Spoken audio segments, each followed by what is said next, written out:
Welcome to Raji ஆச்சி சமையல்.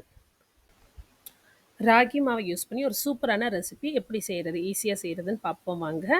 இதை வந்து நீங்கள் மார்னிங் டிஃபனாகவும் எடுத்துக்கலாம், இல்லை ஈவினிங் ஸ்கூலில் விட்டு வர பசங்களுக்கு ஹெல்த்தியான ஸ்நாக்ஸாகவும் கொடுக்கலாம். ஸோ இது வந்து ராகியில் செஞ்ச புட்டுங்க.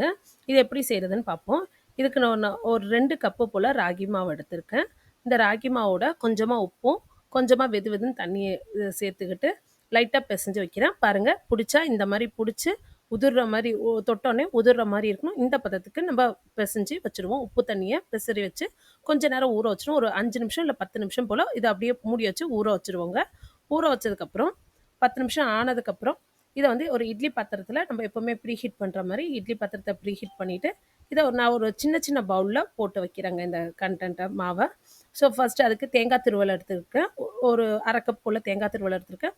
ஒரு கிண்ணம் எடுத்துக்கிட்டு கிண்ணத்தில் கொஞ்சமாக கீழே வந்து நெய்யை விட்டுக்கிட்டு நெய் மேலே தேங்காய் திருவலை போட்டுட்டு ஒரு கைப்பிடி அளவுக்கு ராகி நம்ம பெசரி வச்சுருக்கோம்ல மாவு, அந்த ராகி மாவை போட்டுட்டு மேலேயும் கொஞ்சம் வேணும்னா நீங்கள் கார்னிஷிங்காக தேங்காய் திருவலை போட்டுடலாங்க. இதே மாதிரி 4 கிண்ணத்துக்கும் நான் ஃபில் பண்ணிடுறேன். ஃபில் பண்ணிவிட்டு நம்ம ஆல்ரெடி ப்ரீஹீட் பண்ணி வச்சுருக்கேன் இட்லி பாத்திரத்தில் வச்சு மூடி வச்சுருவோம்.